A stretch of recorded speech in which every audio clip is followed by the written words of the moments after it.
Crunchy Mom and Doubting Dad, episode 55. We are still in the car. We've Been lost for a day and a half. We have not. I haven't showered in 3. That's gross. I was joking, Katie. I showered yesterday. Anyway, we ended our last episode with Katie yelling at me because I went on too many rants. I did. End quote. I did. I was not a nice wife. Nobody wants to hear you. Shut up. I didn't say that. Didn't say that. You didn't? No. Well, no, you were coming to help me do some work because Jigsaws, bless their hearts, love to death. We did all these houses for them, and they told me when we did the last 2 houses that had septic systems that, we got to do an as-built, which is just a map of what you put in the ground. And I'm like, dude, no problem, used to doing that. And so I send them in to the project manager, like the head boss guy, and then he's like, where's the other 8? Because we did 10 houses, and I'm like, the other 8 what?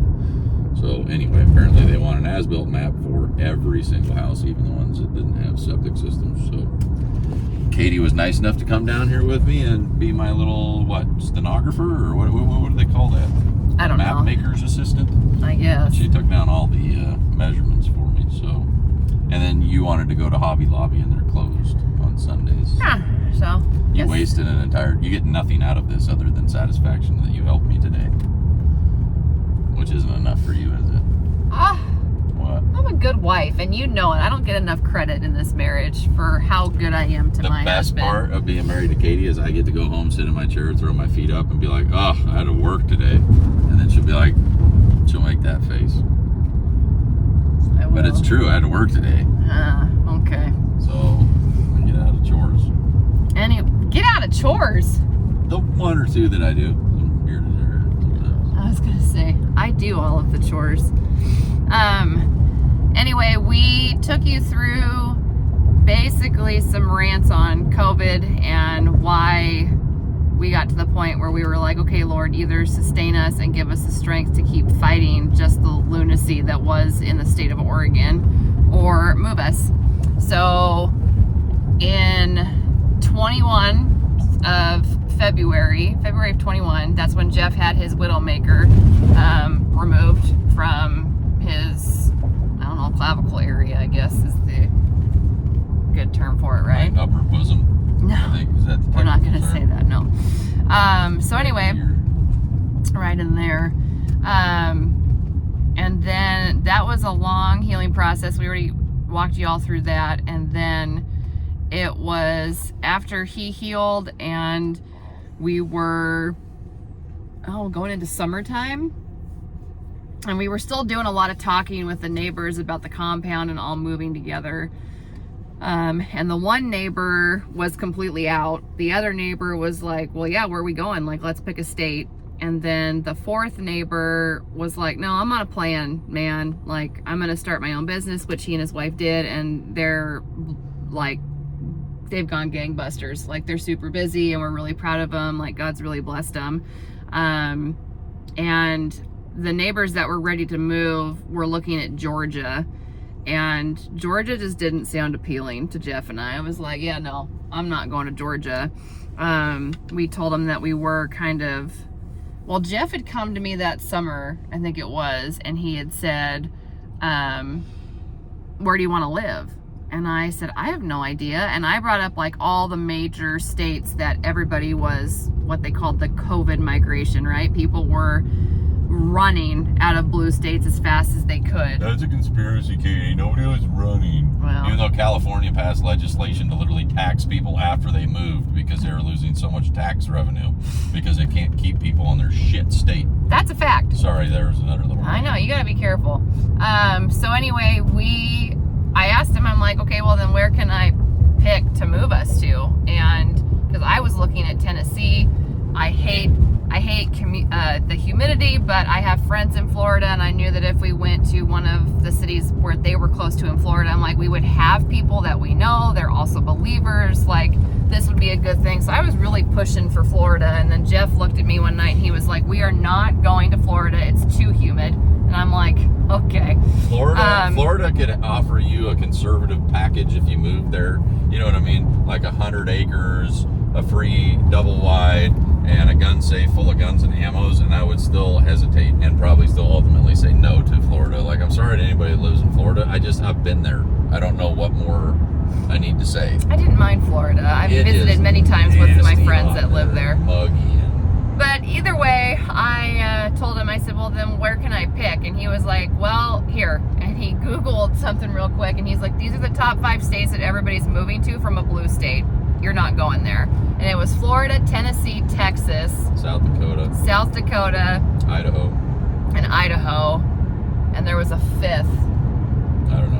And he was like, so we're not moving there. And I was like, okay, well, I don't want to live in Idaho anyway because it's too close to the lunacy that is the West Coast. And so it's pretty well purple anyway. it is. Anyone living in Idaho thinking they're in a red state and that their shit don't stink, like, no, there's some smells wafting up. It's gonna be blue before too long. So we both agreed that Idaho was out. I was bummed about the whole Tennessee thing because I'm like, well, my goodness, man, if we're moving off the West Coast, then let's go somewhere cool. And and I don't watch a lot of YouTube or whatever, but like every other thing that I've ever watched of like homesteaders or I'm building my house by myself in the wood, like every single one of them are in Tennessee. I'm like, no, everybody is moving to Tennessee. I don't know why, but everybody is. I don't want to live there.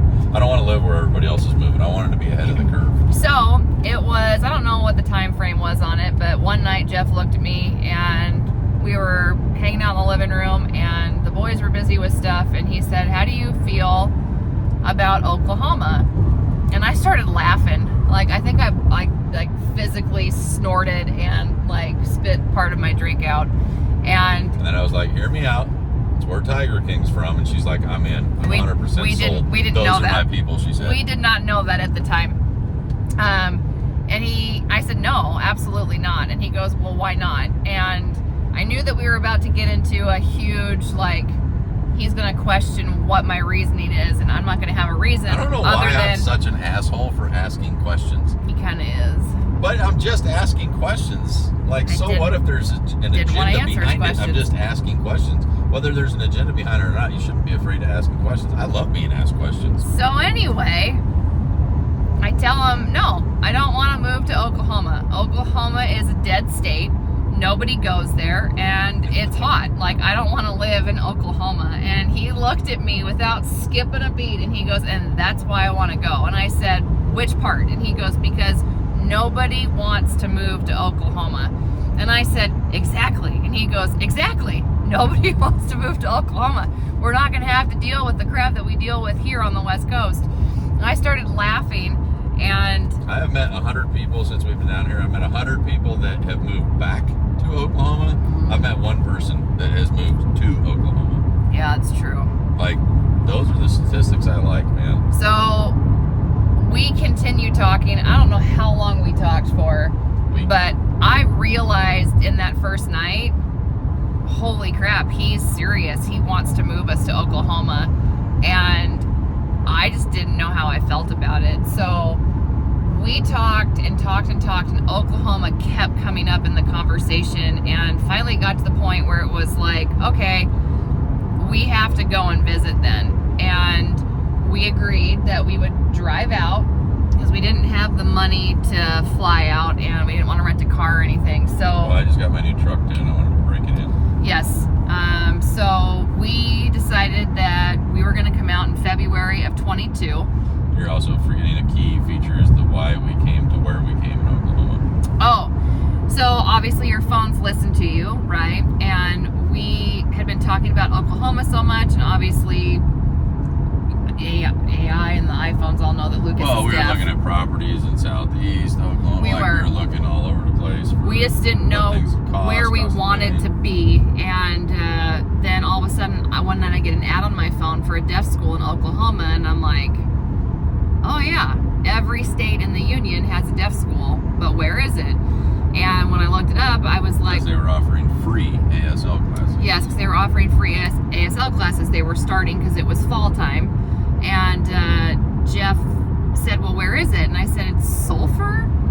And he was like, okay, hold on. So he pulls up the map and he's looking. He's like, holy crap, babe. Like, that's right where we were looking, because we were looking in southern Oklahoma for houses and property. In the generality, southeast-ish, Yeah. whatever. But yeah, southern Oklahoma. I'd say we're more central southern Oklahoma. But We're not from Oklahoma, so I don't have an opinion yeah, on that. I can't venture is the word. So after we saw that ad, Jeff was like, well, now we have to go and visit. Oh, it's like waterfalls and Yep. lakes, like all this pretty country, and I'm like, Arbuckle Mountains, they're not which are mountains. just hills. But the oldest, I learned this going to camp with Lucas, they are the oldest mountain range in the world, They are. according to the local historian So guy that now, works there. when Oklahomans tell us, That's why hey, they're not mountains, they're hills. they're not mountains anymore, but they used to be, they've just been worn down over time, I actually am believing that now. Yeah. Like 100% But that's agree pretty with cool, the Okies. like you live in the heart of the Arbuckle Mountains. I do. And So they're the oldest God mountain moved me range. from beautiful mountains to what used to be his beautiful mountains is what I'm saying now. But we then made the trek out here in February. We took the boys. Well, Jackson was already out of school because we were homeschooling. So I just said, well, we'll just take a break from homeschooling. We'll bring a couple things and he can do some reading in the car.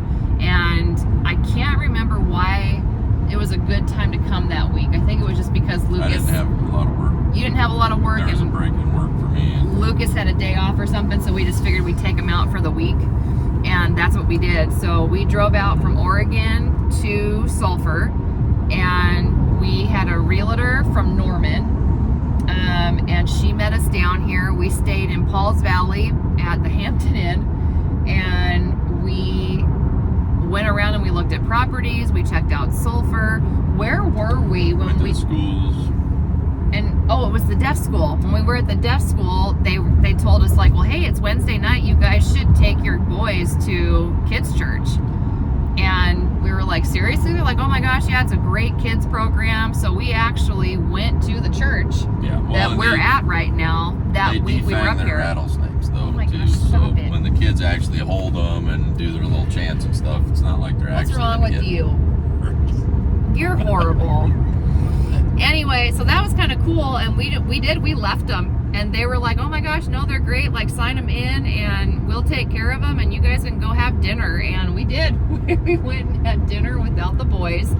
They went to kids church, and we ended up talking to our associate pastor, Corey, for like an hour and a half after church let out, and that's when we met the Ransoms. We met them that night. We got introduced to them because their daughter has type 1 diabetes just like I do, so we made some connections that we didn't know were going to be friendships 8 months later, a year later, which was pretty cool when I look back on that part of the story. But we knew that we liked it here. We liked the schools. We were excited to get Jackson back into school because he was, I don't think he'd ever admit it to us, but I think he was really depressed because he wasn't in school. Like that proud moment of not wearing the mask and you're fighting the good fight, kid, was great for him. Well, and if like, we wouldn't have had the neighborhood that we had, I think it would have been a lot worse. oh, I agree. He got to spend every day after school with his friends, and he got to, like, he thought it was pretty cool that, and he'd like wave at him in the windows. He like, would in the morning. Trucking their way to school in the snow, and he's like still drinking his hot cocoa, and mom's making him scrambled eggs. Like, dude, the kid had it set. Like, I don't feel too bad for him. No, that's true. I don't feel horrible for him, but he was really, I think, anxious and excited to get back into a school setting. I was done homeschooling. He was done homeschooling. So His intelligence is the only reason he actually oh yeah, 100%. like got back into school without completely being behind. And he was a little behind when we got down here, but again, we'll get to that story in a little bit. But we had just a great week, and we had looked at this property outside of Sulphur. Do you remember that? The old couple and the little 1-bedroom house and the 15 acres. Oh, yes. Oh, yeah. yeah. They had the pond and like dude, It was places to shoot. Like, it was only 15 acres, but it was like It's perfect. beautiful. Yeah, it was like, and it was wrapped up next to like 1,000-acre ranches. Yep. You know what I mean? So We just couldn't swing that kind of money with Jeff not being in business for 2 years and not having the tax no, returns. they just wouldn't count it because I wasn't here. I was in business for 2 years. Oh yeah, that's right, because we were coming from a different state. That's Golly, right. you always blame me for everything. What's it like when she talks to you guys without me in the room, I wonder? Oh, for crying out loud. No, we had all the tax returns and everything was good to go. That's And right. I actually still had contracts in Oregon. I still had work in Oregon. And it was like, well, we're going to come out here and buy this house. And they're like, oh, well, we can't count your income. I'm like, why the hell not? And they're like, well, because your business is in Oregon. I'm like, well, when I drilled, the business I worked for was in South Africa. But I didn't have a problem. I mean, my checks came from South Africa, but yet I could buy a house in the United States. Like, this is stupid.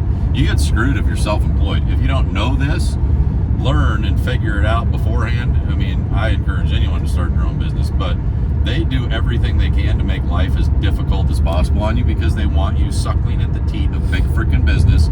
We are nothing more than little worker bees for the freaking rich people, and they don't want you to be your own entrepreneur, be your own boss, and make your own money and make your own decisions. They really do. They make it so hard to live in this world if you're your own boss. It was really 2 years tax returns, like, my gosh. It was- I go get a job. I could go get a 6-figure job drilling holes. I could go get a job with any drilling outfit in the freaking world for one day. And say, hey, can you just give me like a note that says that I work for you, whatever they call it. I can't think of it right now. Like, that your intent of employment or whatever.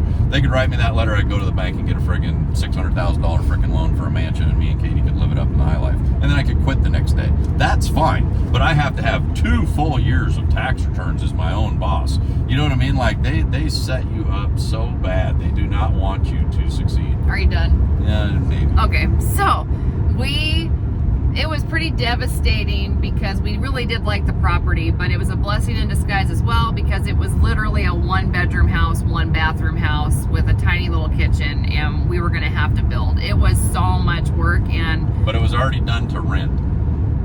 yeah, so Jeff we talked wanted about having it as a little rental. and Jeff wanted me to live in a trailer again, and I was still having Yes. PTSD from the Yes. Hawkins and stuff, and he was not putting me back in the Think of how trailer. I was like, cozy we no, would've you need to been. find me a house. So we ended up, and there were a lot of trials from the moment we said we were going to be selling, because we called our realtor in Oregon on the way home from Oklahoma and the week visit that we had, and we said, put it on the market. Like, put it on the market this weekend. We're moving to Oklahoma. And she was like, okay, done. We had issues with selling the house. Do you remember that? We had I remember people being really picky, expecting me to change a light bulb, and Yeah. I told them to pound sand. We had a buyer, and they offered us our asking price, and they came back with a list of 17 itemized things that they wanted done to the house before they bought it. And Jeff and I sat down with our realtor Jody, and we laughed. Like, I remember What? laughing so hard because Jody was like, I've never in my life seen a list like that. Like, they legitimately want the light bulb on the back porch changed out. Yeah. They wanted the house And painted. I told our realtor, and she thought I was crazy. I said, out of principle alone, I will not sell it to these people. Yeah, she did. Not gonna do it. It If you was so honestly are funny. so arrogant that you're gonna make me change a light bulb because you think you're giving me like a big check, think again, because I will not do things out of principle alone. And I told her, and she's like, you're joking. And I'm like, I'm not Nope. joking. I'm not going to change the light bulb, blah, blah, blah. Like, I'm not doing it. Like, I flat out won't. I don't care. And we were making like almost $250,000 off of this deal. And I'm like, nope, won't do it. You ask Jeff Karsher to change the light bulb when he doesn't have to, and you have a check for $250,000, I'm going to tell you to pound sand. Same as I told those people. I said, no. I said, so what did we end up doing? We ended up taking the house off the market. Well, no. We went back. We countered. Oh. We told Oh, them. yeah, we countered We because, countered. yeah. We told them. And to be fair, we were doing all these extras for him. We were going to paint the exterior of the home because our neighbors, which are really good friends, he had a painting business. And so we said, you can pick 2 colors, trim and house, and we'll paint your house whatever color you want. 'Cause Yep. it'll be your This house. this was our counter offer. Well, that was the extra originally, though. That was part of the sweet frickin' deal. Oh, yeah, it was.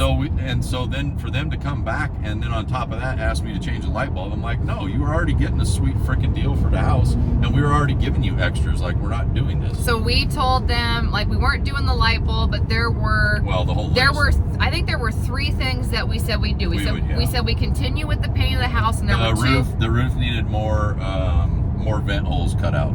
For whatever reason, it didn't meet. Oh, yeah, that's it didn't right. meet whatever the newest code was or whatever. So that was like a couple $100 hire a guy come up and cut in some more vents. So like we agreed to do those type of things. Because I'm like, those are I can agree to those, but all And this then petty wasn't stuff, it I'm not something else doing it. with the heating or something? It was something else that was Oh, a they major wanted thing. I think they just wanted it inspected and stickered. They wanted a little sticker on Oh there. yeah, like, that's feel right. better So about we it. did. We had that inspected, and Yeah, we got that for 150 bucks, and we said we would do all of that. Those right? were legitimate, and again, that people think I'm crazy if they don't know all the details, which we did miss out on. The reasonable things that they were asking for were fine. The changing the light bulb, that's where the principals came in, and I'm like, you're They out of wanted your upper they level wanted mind. the door fixed on the laundry room. It didn't latch. It didn't it's latch. It's a laundry room. It closed. It still closed Yeah. all the way. It stayed closed. It didn't like. They creak wanted open or that nothing. fixed. They wanted something in the bedroom fixed. I mean, that was just ridiculous stuff.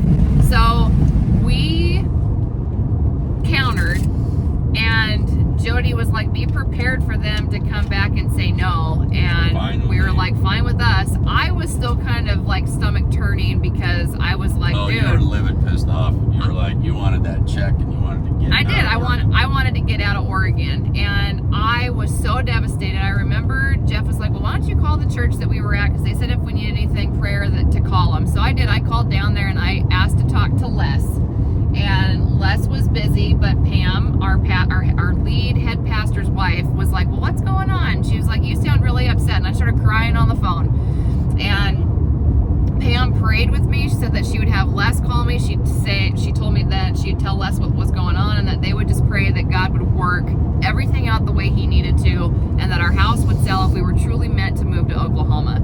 I felt a lot better after we got done talking, or after I got done talking to Pam. Les had called to check in on us too, and then he had our cell phone numbers, and he said to update them so that they could keep us on the prayer list. And we said, okay, sounds good.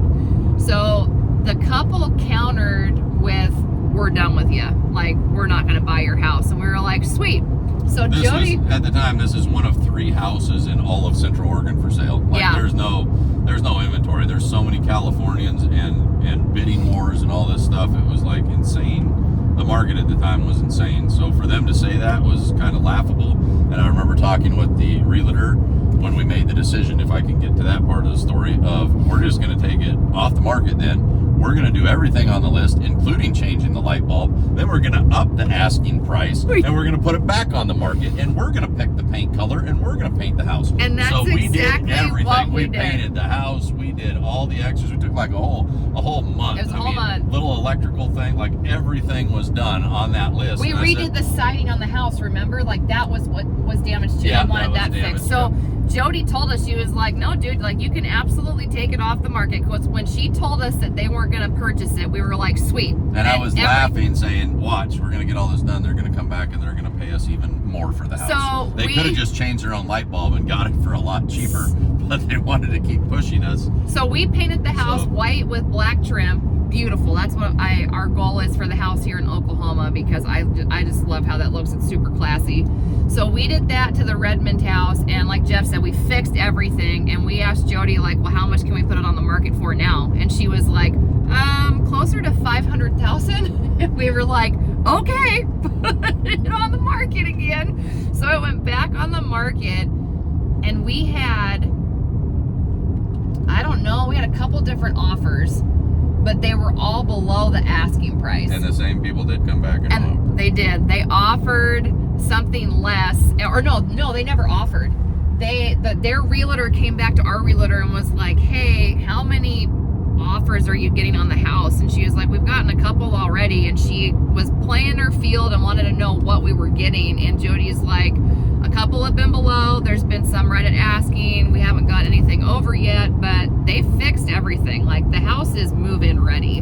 And their realtor was like, okay. And so Jody asked her, like, well, are they having problems finding a house? And they're like, yeah. And I think they're kicking themselves for not buying your client's house. We just put like a 50 or 100-year roof on it. I mean, we did. There's a warranty that gets passed on to so like, we bought the roof, and if we ever sold, then that warranty would go to the next buyer. Yeah, for three buyers or something like that. Yeah, it was a lot of money, but it was worth it because they had a brand new roof on, they had brand new paint. The house exterior wise was tip top shape. Perfect. Everything was perfect. We took out a dead tree, we resodded We did. the front, we put in a fire pit in the backyard. With a little drinking hut. We did all that for fun before we knew we were moving. We did that during in COVID because we were bored. Like we literally had a nice moved garden a shed. with a raised bed garden area and We had sprinkler system. We did all of that during COVID. I forgot to mention that in the COVID part of the story, but that's what we did. We drank, we had barbecues, and we did projects on our neighbors' houses. Yeah. It was awesome. I was happily unemployed for the first time since I was like 19. Yeah. So we all had a freaking blast. I was living it up. I'm like, dude, I haven't been employed in a long time. Like unemployed, like that's just never been my deal. Well, I've been unemployed and I've been broke and we've been broke, but I've never been unemployed and paid for it, I guess. Yeah. And then like COVID or whatever, they gave you like an extra $300. No, it was $500 in Oregon. Was it an extra $500? Yeah. It was stupid. Like I felt bad cashing the checks until I would get home and have margaritas with Katie. And then I'd be like, you know what? I don't feel bad about it at all. And our favorite I paid Mexican my fair share of taxes. And our I was favorite like, Mexican "No, restaurant, they made their margarita mix portable. So they literally poured it into gallon milk jugs and you paid $20 and you'd bring it Oh home. my gosh, yeah, and, they were so good. and Justin and Ember, like we all took turns on who was buying the tequila and we'd make margaritas almost every single night. It was the best, I don't know, 10 months we ever had, almost a year. Well, it wasn't 10 months because October I was working, so I think it was like that summer is when Oh yeah, you're right. when the excavation, like when we started getting work, and like Central Oregon is different. Like out here, it's like you could go 3 months and not even get a phone call. In Central Oregon, it's like we had work, like people would hear of you, or it's like, oh, this guy's doing this. Plus, there's just like a ton of money, so people would. I mean, we spent one couple spent $20-some thousand just because they didn't want to pump their RV. They wanted it to go. Right. They wanted it to go to their septic tank that I put in, and the septic system was alone like $30-some thousand because they were up on a big rock bluff, and we had to. Everything was rock hammering, and then we had to take the whole drain field almost 300 feet down this freaking hill to get it into soil because they wanted a traditional drain field. They didn't want an ATT system. And they didn't want it near their house either. So, which, hey man, you got money, dude. You set the rules. So, but yeah, they wanted an RV pad. We built them a big RV pad, did all this stuff for their house to get built. And then they were like, we want to run a line over here so we have a clean out and all this stuff over here for our RV. And I'm like, dude, for what you're going to pay us to do that, like you would, for a lifetime, you'd be able to hire somebody to come out every 2 weeks and just pump your septic right out of your RV. And they're like, no, we'd rather just have it so we can hook it up. And it was like $26,000 or something just to do one line for a sewer line. Like, anyway, besides the point, there's just a ton of money out there. But no, I was already working then because I was we got slow that winter because then I went down with the double foot joint pain thing that I had. Yeah, it took us to the Widowmaker. Yeah, Halloween, and then that's right around there was when I started having vision issues, and I was working through all of that, and then that February, that's when my hand blew up, and that's right. I'd already been going blind that winter. They found the clot. So anyway, like I said, we had a it was a fun blast. summer. It was a really fun summer. The spring and summer was fun. That's why I was like rolling my eyes on your, for months and months we were scared to death of COVID, and I'm like, dude, like we started I don't think partying. I said months and months. We started partying pretty freaking right away with the whole COVID scare. It was week 2 we started partying. Honestly. So, like we were wearing masks in stores and everything for a month or 2, and then we were like, screw this, we're done. Yeah, I'm not saying I wasn't scared of it when it first started. Like I said, we never did the mask though, and quarantined from our family, from nothing. Like we went to the beach with friends, like when everything was shut down, like driving through Portland and making it from literally the beach to Hillsboro, and Hillsboro through this, like it was insane. Like I did the drive in 20 minutes. It was because nobody was out. Everybody was stuck in their houses making themselves more sick because you need sunlight, need fresh air. But anyway, that's another rant for another podcast. But we'll get into natural healing in episode 100. But we, what was I talking about for this episode now? Oh, Oklahoma. So I knew that we had picked the right state. So now where were we? We had driven home. We were in Redmond. We drove up to Washington for something with your mom and your dad. We went up for something. Or no, was it just your mom? What did we go up for? Was it your dad's funeral? Before we moved, the only big event before we moved was my dad's funeral. Yeah. So maybe we were on our way back from that and we just Because saw family. Yes, that's what it we was. waited because they had all the different rules too on gatherings and funerals and we wanted the whatever. whole family And to be there, so we waited. Yeah, so my mom waited. I mean, I think it was like 7 months before we had the celebration of life or whatever she called it. But yeah, it was a while. But So when we were on our way home to Redmond, that's when we got the text message from, our realtor Jody telling us that we got the biggest offer, and it was well over asking price. And I just broke down in tears because Jeff's mom had prayed before we left that we would get the offers, and if we were to move, that God would open the door and it would happen. And then literally an hour into our drive home back to Redmond, we got the text message, and Jody told us, like, you're taking this, right? Because this would be stupid not to. And we were like, it was obnoxiously over, and I think it was because the realtor, she wasn't lying. Like, we had other offers, but I like say it was 500,000, it was like 501,000, 502,000, and then somebody came in and they're like 540. like somebody that was really bad at going to auctions, like that's what it was, and we're like, yeah, no, we're good. Like we'll take it, sold. But we felt super blessed, and then we knew, like, okay, it's go time. Like, we're officially moving to Oklahoma. And it was, ironically, there's a couple of firefighters that bought it, and they're just roommates, but they get so much allotted money and all this. I mean, the firefighters up, like wildland firefighters, make pretty good money, and I think they were just tired of staying in hotels, this or that. And there's always a ton of wildfires in she also said that it was cheaper to buy a house. Yeah. When I talked to them, because we got to meet them, I said, well, are you guys married? Are you a couple? They're like, no, we're just really good friends. But it was too much for them to rent apartments in the Central Oregon area because it was actually more expensive for rent than it was a mortgage. A one-bedroom apartment, according to the guy I worked with on a job site, one-bedroom apartment in Bend, which is a little bit pricier than Redmond, was $1,850 a month. Yeah. Plus all the utilities, everything else you have to pay. I mean, so them going in on a house and splitting the mortgage was cheaper for them. So we were happy, they were happy, and we were adamant about not asking for help because it was going to be a 4-day trek from Oregon to Oklahoma. We had this car completely packed, like all of the luggage, everything that came out at the end of the day for hotels was in the backpack. Things that we weren't taking out were in the middle seat here. I had all of my stuff that I use diabetes wise in the front with me, and I had one seat for one kid. Jeff had a seat and the dog bed for Jackson or Lucas. The dog was at window height because everything was built up, and then we put her bed on top of all the stuff. And I felt so bad, but I couldn't roll. I could only crack the window down because I'm like, if I roll it down all the way, it's gonna roll out.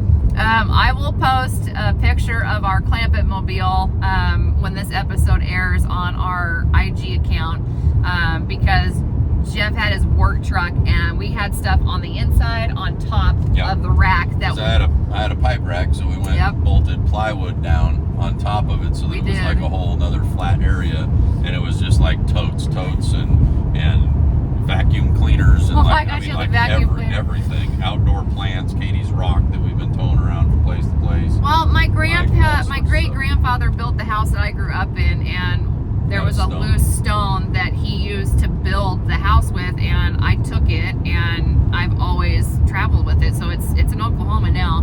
But I always just thought that was kind of cool to have. And then we had this huge 20-foot trailer with everything else, and that was packed to the brim. Like literally people were holding, our neighbors, my dad, they were holding stuff in as Jeff lifted the door to shut it. And we're like, okay, whatever in there is in there, because we're not getting it out until we get a house in Oklahoma. Like, that's it. But we traveled, just the two of us, like that, all the way to Oklahoma. I'm pretty sure both sets of our families thought we were lunatics. They're like, holy crap, Jeff and Katie. Come on. They still think we're lunatics. Well, they do. They probably think that we're like some of the dumbest people in the family. They're like, oh my gosh, we're still doing YouTube. Just don't say our names. Please. But that is how we got out to Oklahoma. We sold the house and we packed everything up.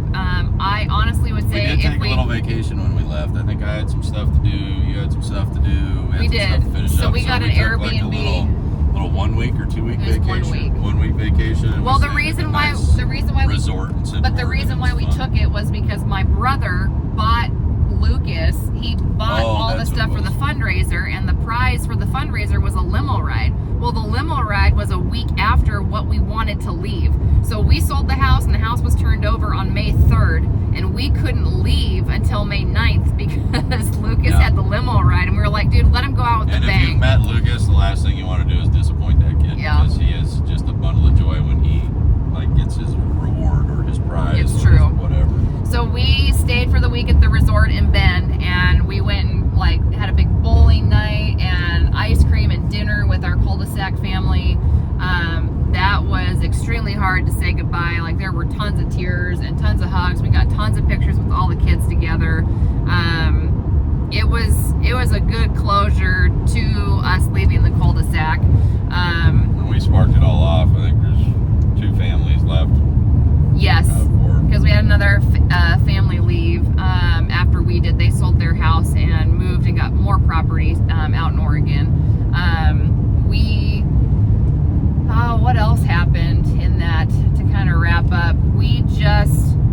It was really hard leaving Oregon, but we were happy to be going. And as soon as we got across the Oregon-Idaho border, I called Jeff and I'm like, I feel like a weight's just been lifted. And Jeff said, yeah, it feels different leaving this time. And I just think that was the Lord. I think that those doors opening and him moving us to where we needed to go were apparent on that drive out. That was like May. And Yes, it was May. And we got hit with like every weather, snow, sleet. In Oregon, we did. We got hit with like every bad weather possible on the way out. We had sunshine, rain, fog. And then we hit huge thunderstorms here. Of course, I don't pay attention. Springtime storm Kansas. season in the Midwest. So yeah, we hit all these huge thunderstorms, like Lightning like windshield I've never wipers on seen high, and before. you can't even see anything. People Like, panicking and pulling over to White the side of the knuckle road. driving, and Jackson's in the car with me, and he was like, that lightning Dust just came down and storms. struck We the. had Oh yeah, the dust storms. Like Could not see couldn't Jeff. see anything in front of us. Like just hope to feel I the was dirt on on the side of phone with my dad, and my dad's like, well, where are you right now? I said, in Kansas, going into Oklahoma. And I panicked. I went, Dad. And he's like, what's wrong? And I said, I can't see Jeff. And he's like, it's okay. He's like, don't slam on your brakes. You don't know what's behind you. You don't know what Jeff's doing. Just slow down and drive slower. He goes, the wind will take the dust storm away. But it was like 30 seconds of sheer, like, We had oh my gosh, where did we move to? We had super high winds through Wyoming. Shithole state, Wyoming. We did. No, Nebraska was bad too. Was it? Well, I just remember being blown all over the road. I mean, Nebraska I'm in a was one-ton really truck bad. with a trailer that I mean, I should have been pulled over and ticketed with how much crap we had crammed in there. I mean, Should have. I tow a 10,000 God pound really watched excavator. over us on the way out here. I tow a 10,000 pound excavator almost everywhere I go, and that truck is just like, yeah, whatever. And that trailer was like everything I could do to do 60. And It was bad. The wind would blow, and it would just, I mean, and I thought, well, here we go. It's taking the whole thing with me. Like, I couldn't believe it was moving me. I will say this though, if we did it all was over again, which crazy. I told Jeff I don't want to do it all over again, I told him that we would just sell everything. And actually, Frank, one of our friends, told us, just sell everything. Don't even go down with anything. Just We sell sold it all. a lot of stuff before we moved. We though. did, We and couldn't fit everything. no, we couldn't. Our neighbors got lucky with like really cool whiskey barrel planters Oh, yeah. that we all my spent a hand ton of tools. money I don't on. even know who has all my hand tools. I had rock bars and We did. tampers and shovels and like all the excavating stuff, and it's just, I had work there, so I thought I was gonna go back and get it. And But we never did. Never did. But either way, yeah, with all of the storms and everything, I just felt like it was just, honestly, in my opinion, I just thought it was Satan trying to make us feel like we had made a mistake. But ultimately, I don't think we did at all. I know that a lot of people think part of, I think, people's craziness of thinking like we're crazy, like Jeff and Katie are lunatics, is God has moved us so much. And when people ask like, oh my gosh, well, why are you moving again? Like, our answer is like, because the Lord told us to. Like, we're moving again. And I have some very good friends up in, well, Caitlin has always said that she's been amazed at how when the Holy Spirit moves us, we go. And she's like, and it hasn't always been easy, and it hasn't ever been smooth sailing for you and Jeff. and there's always been trials. She's like, but your faithfulness to the Lord is unwavering. And I always took that as a huge compliment, because it's really, really difficult as a believer to get up and go when he tells you to go.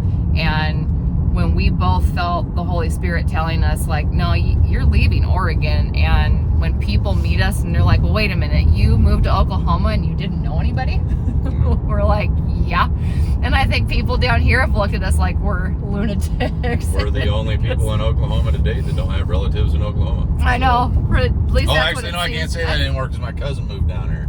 Well, he's up in Tulsa. But they moved after us. Yeah, but at one They point we followed. could say we didn't have any relatives in Oklahoma, and it Well, would have been dang true. it, Chad and Hillary. Crap.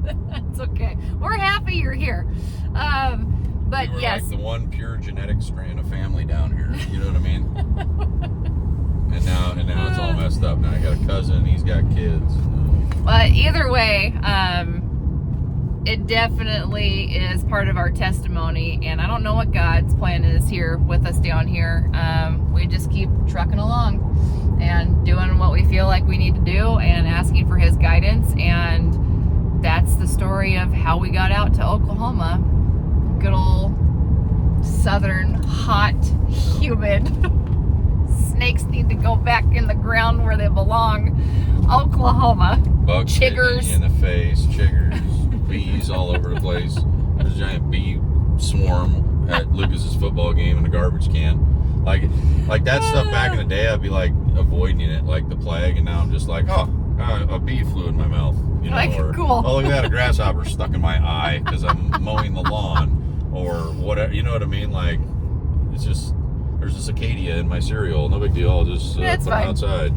Like, you actually do get used to the bugs. Hell, I've killed so many scorpions because we're doing all that work at our house, and I see all these scorpions everywhere, and I'm like, dude, I used to freak out stepping on them. Like, I know it's not going to sting me through my leather boot, but when you're from Oregon and you've never seen a scorpion, you kind of freak out a little bit. But now I just like step on them. I'm like, yeah, screw you. Another scorpion. So you do get used to stuff. But You do. no matter how hard life is, well, and that's just it. Like, you think like it's the grass is greener mentality, kind of, but I think sometimes we hold on to the fact that our grass is green and it's just dead and it's dry and it's dusty, and we're like, nope, it's my green grass. This is my green grass. And I'm like, dude, you could be so much happier if you just, you know what I mean? Like, I know it's a bad analogy, but it's like, there is greener grass out there, but I think that we just get stuck in our ways, and you're like, well, what would I do? I'd have to, like, you know, start over, or I'd have to find a new job, or what if this, or what if that, or whatever. And I'm like, I don't know. We've gone through so much crap, but then you look back on it and you see what triggered the move, or how God worked, or slammed a door, or slapped you in the face, or whatever you want to say it. Kicked me in the balls most of the times, I feel like God's done. But every single one of those incidents, like times that has gotten me to turn direction and go somewhere new or go somewhere else, life has ultimately gotten better. Like, you know what I mean? Yeah. So it's like, but at the time, just like I say with like sickness, you know, like, oh, you just, like, if you asked me the day before I die how I felt, I'd be like, I feel fine. I think everybody would. And I think you just get used to your little patch of grass, and you're just going to keep telling yourself how green it is. And like I said, talking to my mom, I think I mentioned that in the other podcast, like, geez Louise, like, and I told her, I said, you do understand that this isn't Portland. Like, you're in Vancouver, Washington. Like, you're going to become south side of Chicago. Like, there is no big infrastructure. There's no big cities. There's no high rise. Like, your neighborhoods are turning to shit. And they're just going to get worse and worse and worse. And you're going to wake up one day and you're going to be living in the south side of Chicago with gangbangers, and you don't go grocery shopping at night, and you lock up your doors, and you have a freaking security door on your front door, and blah, blah, blah. I said, that's how it happens. And it's happening right now. So your grass, your little patch of grass, take a look at it, because I just, you know what I mean? When I look back on all the things that we've done that people think are crazy or that were super hard for us, I'm like, man, it's always gotten better. And I'm not suggesting I want to keep moving. I'm just saying, like, it does get better. And No, our grass, looking back on it, our patch of grass was dead. I've actually not. I've asked the Lord not to move us again. I have, because I'm tired of moving. But if He calls us to move again, then guess what? We're gonna be moving. But I've been looking at properties in Afghanistan. stop it. Okay. I will. You don't I will say you don't that. want to go to No, I Afghanistan, don't. Katie? No, I'll take another country in Europe though, because their food quality is way better, and it's not poisoning us like I ours don't think is you here. could pay me to live in Europe. I don't want anything to do with I Europe. know you don't. I think Anyway, Europe back is a on track. lost cause. Back on track. Okay, But we'll do anyway, another episode on Europe. my point is that I find it funny because I had a friend bring up to me last week or 2 weeks ago, do you remember how adamant you were about never moving? You knew what neighborhood you wanted to live in Portland. You knew what house you were hoping would be for sale someday so that you could live there because you liked the yard. You knew what schools your kids were going to go to. Like, I basically had my entire life mapped out. I was going to be close to my grandparents. I was going to be close to my parents, and this was going to be great, and my parents were going to watch my kids win. I mean, I literally had it down to a T. I don't know if I've ever told you this. And God, after I married Jeff, was like, so you think you're going to stay in Portland, huh, Katie? Well, let's see what I actually have planned for you. And he has moved me more than I ever thought I would move in my entire life. And what Jeff just said with how things have gotten easier, like, yes, there were hard times. We didn't talk to certain people during certain times. We didn't talk to our own family during certain times. But it was all to, I guess the best way I can describe it is he was just refining us. Like, he kept dipping us in the fire and going, I'm still not done with you. And he still isn't done with us. Like, there's still so much to learn and so much to be sanctified in with his truth and how we are living our lives. But I just look back on everything we've been through to date, and I'm like, no, Jeff's right. Like, everything he's done for us, even though it might have been hard or crazy and people looked at us like we were nuts, he has bettered our lives. And I think you're an idiot if you're going to complain and be mad at him for it. What's that saying about crazy people, right? Like, if you walk into a room and like nobody's crazy, it's you or something. What is that saying? Oh yeah, like, look at yourself. Yeah. Like, there's a saying that goes with it, know. and I'm completely missing it. But anyway, when you're talking, I kind of picture that and would encourage people to, like, maybe the patch of grass wasn't the best analogy, but like, if you know what I mean, like, look around you and see what other people are doing, and maybe you're the crazy one. I don't know. Like, maybe we're not the crazy ones. Maybe the people that stay in their little ghetto trash city that they live in or whatever, and they're just tolerating of all of these freaking things that just keep piling up and getting worse and worse and worse. Maybe you're crazy. Maybe it's time for you to get, not to Oklahoma. Tennessee's nice. South Dakota, I've heard good things. That's funny. You know, go to one of those states. But I don't know. I mean, I think there's an adventure to it too. I think some people are not adventure seekers, I guess. You know what I mean? Like, they want this. I think everybody wants stability, but I don't know. I feel like I get bored if I'm like doing the same thing all the time or something. Like, I don't know. But I wasn't bored in Oregon. Oregon was a hard move. That was a hard move because everything was good. And all the struggles I went through with my businesses and all this stuff, and like, I'm gonna be filthy rich to now I'm dirt poor to I'm gonna be filthy rich and dirt poor, and this cycle of just disappointment after disappointment, which just completely damages a man's pride. But after going through all of that, I finally got to a point where I had a successful business. I had clients, like commercial clients, that just called me for the work. I didn't even have to bid it. You know, I mean, I still have to bid it, but it was like I'd made it. Like, it was good. I'm writing Katie big fat checks every freaking month. Like, life is good. We got through COVID. We got through Jeff's health scare, and everything's freaking good. And it just wasn't good enough. Like I said, God said you're moving. I could have very easily just sat out there in our little drinking hut and roasted marshmallows with the boys and just, you know what I mean? Like, I could have been comfortable there, but it just wasn't. Like I said, I wasn't seeing the dead patch of grass I was living on for what it was. And it as much as our yellow turd of a house and all the crap and downsizing, I mean, we can't even fit our furniture from our living room into this entire house. No, we couldn't. But you know what I mean? Like, but I don't care. Like, and I almost have a little sense of pride as all the rich people with the $200,000 boats go driving by, and I'm out busting my ass in my dusty yard. You know what I mean? In my yellow turd house. I'm almost proud of it, because I'm like, you know what? My mortgage is shit low. I don't have panic attacks on how much money I have to make and blah, blah, blah. And there's just like, I don't know. It's more relaxing, I guess. We still have our stressful stuff, and oh my gosh, like 7 months without my truck, and we didn't have hardly any work at all. Like, had tiny little jobs here and there pop up that I could do without my truck. But like, dude, there's still hard times. Like, it's not like it's like all easy or whatever, but I don't know. Like I'm happy that we moved out here mainly for the boys. I don't like not having some of my friends. I don't like not being near family.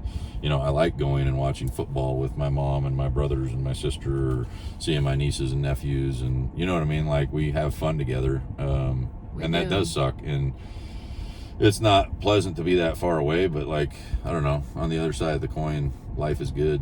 You know, out here, Oklahoma, it's a lot less stressful. It is. So we're very happy that God moved us. And we're officially Okies. And we still get to look forward to getting chickens for Lucas. So, yeah. If nothing else, that's some podcast content right there. Between me and the dogs, we're going to kill a couple of them. Just by accident, not like for fun. Just like, it's going to happen though. I'm not a rancher. I don't know anything. We're going to be learning how to chickens. kill chickens soon. Well, yeah, killing them. I can kill chickens. I'm just saying how to take care of them. Killing things are easy. That's why we're having cats. Keeping them alive, like that's like, I'm not looking forward to that. I think we're going to have to get like 15, 20 to start and then hope that it comes down to like having 6. Another podcast. Anyway. We should talk about chickens though. We'll see you all next time. Bye.